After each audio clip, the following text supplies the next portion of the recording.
Mighty No.9 review. What's it really worth? Mighty No.9 is an action platform video game developed by Comcept and Inti creates and published by Deep Silver. And today I'm going to be doing a full review of the game and give you my thoughts on what was good, what was bad, and what I think this game is really worth.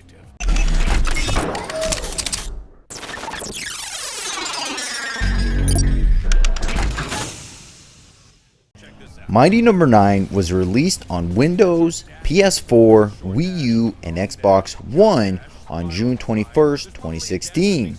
You play as Beck, the ninth in a line of powerful robots and the only one not infected by a mysterious computer virus. You must stop the other mighty numbers and find out who is behind this. Now let's break this game down and see what it's all about. Graphics. So I played it on the PS4, and honestly this game just doesn't meet up to the PS4 graphics.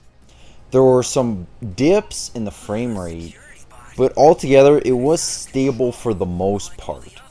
There were fire explosions in the game, like when you were cruising through and barrels were exploding, and that just looked terrible. Like, I can't even explain how bad it looked. Like, it was pretty bad. And then also the characters, for how long this game was in development, you think they would include like the mouth articulation for characters during the cutscenes and stuff. Instead, they would just stand there and just have their mouths open and words coming out. Like, what? Really? Man, I don't know what it is with this game, but it was not up to par. Like, it felt like it was a really bad Mega Man remake. And I also feel like it shouldn't even been on this console. It should almost be for the last generation of consoles. Music. The music is nice. Not as remarkable as the Blue Bomber soundtracks that became legendary, but good enough for the overall experience. It reminds me of an updated 16-bit SNES track. Story. The story itself is pretty easy to explain. If you've played any other Mega Man game in the past, then you kind of already know what's going to be going on. Mighty No.9 stars an android named Beck, the ninth unit in a set of combat robots called the Mighty Numbers. At some point, a form of computer virus attacks the rest of his fellow units as well as machines around the world. The player, as Beck, must fight the rogue robots and discover the villain who threatens the fate of the planet. Content. So there's not much content in this game. You pretty much just have the campaign where you choose a level and get through it and fight the boss. And then there's the challenge mode where you choose a challenge and you have to complete it. Whereas one challenge could be you go through the level as fast as you can, where you can't use your dash or shoot, you just got to go through it within a time limit, or you have to kill off as many enemies as you can within the time limit. Gameplay. Alright, so now for the gameplay. Now I'm going to tell you right now, I honestly don't have that many good things to say about this game. So first, it's basically a Mega Man clone action platformer, but with a new skin. The combat is the same. You run, got your blaster, a charge that I actually think is pretty dumb. The only use for it is to suck up enemies. What's the point? Why didn't you just make it a dash damage ability, or just make it a dash in general? The only useful part about it is you can kill some enemies sooner when they start to glow a color instead of having to keep shooting them to death. When you do that, you gain an ability from that monster, but they don't explain what that is. I only know the green ability makes you go faster. Anything else, I have no idea. You have to figure it out yourself. Then when you fight mini bosses, they fail to explain that you have to do that too. When you fight a boss, his health doesn't actually deplete until you keep shooting him. Then when he glows, you dash into him, then it goes down. Why is that a thing? I didn't have an issue figuring that out, but I've seen people that have played the game and had no idea that they had to do that when fighting it, and it took them forever to beat a mini boss. There's also a simple feature where when you get to the ledge and you're supposed to grab onto it, but half the time it doesn't even work.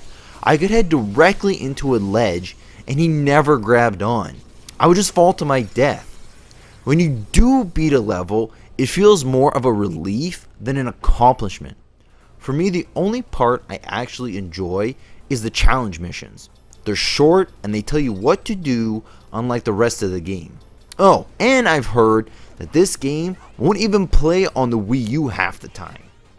Alright, so now let's get down to the final verdict on what I think this game is really worth. So for the PS4 and Xbox One and Wii U, it's $30 in the US and $40 in Canada. So for everything you get, old school action platformer, Mega Man clone, lack of explanations, so many errors and bugs, Wii U version broken, victory feels more like a relief than an accomplishment, belongs on a last gen console. So for my final verdict, this game is bad. For the price tag of $30, $40, it is definitely not worth it. Like, it would have made more sense if this game would have came out as a arcade title for the Xbox Live or PSN, or even the Wii U. But, like, there's just so many bugs and glitches, and just this game just isn't good. If it was maybe for $15, then, you know, maybe I could see and get away with some of these, flaws. But for $30, $40, and with the amount of money that they made on Kickstarter, are you kidding me? Are you kidding me? This is what you give us? Wow, this is bad. Like, I didn't back it. I mean, I like Mega Man, but I've always been bad at the Mega Man games. And I was like, you know what? I'll just see how it goes. And I personally feel bad for everyone that actually did back this game. Like, are you serious? Like, just the amount of money that went into us, this is what we get. I don't know what they did with all that money, but sure was not in this game. So if you're looking to pick this game up, which I wouldn't really know why, I would honestly wait till it goes on sale for maybe like $10, $15 and just maybe download the thing. Not even buy a hard copy. Because like I said before, it probably wouldn't even work on like the Wii U. Alright guys, well I'm going to end my review there of Mighty No.9 for the PS4, and I hope you enjoyed. Now if you're new to my channel, I'll put my logo on the screen, so you click on that, see all the rest of my content, my reviews and gameplays that I do. Now every week I play a brand new game of the week and do a full review on it with a gameplay. So I'll put a card up top for the gameplay that goes with this review. Go check that out. If you liked the video, don't forget to like, subscribe, leave a comment. Let me know what you think of Mighty No.9. If you played it, and your review of it, just down below. Let me know, and I'll definitely make sure to answer you. You know you gotta do, and you know what to do, guys. Peace out. Cha! 1080p, 60 frames per second. And, like, this game just looks really good. I honestly just like sitting there and walking through the cities and the maps and just looking at all the environment. I think it's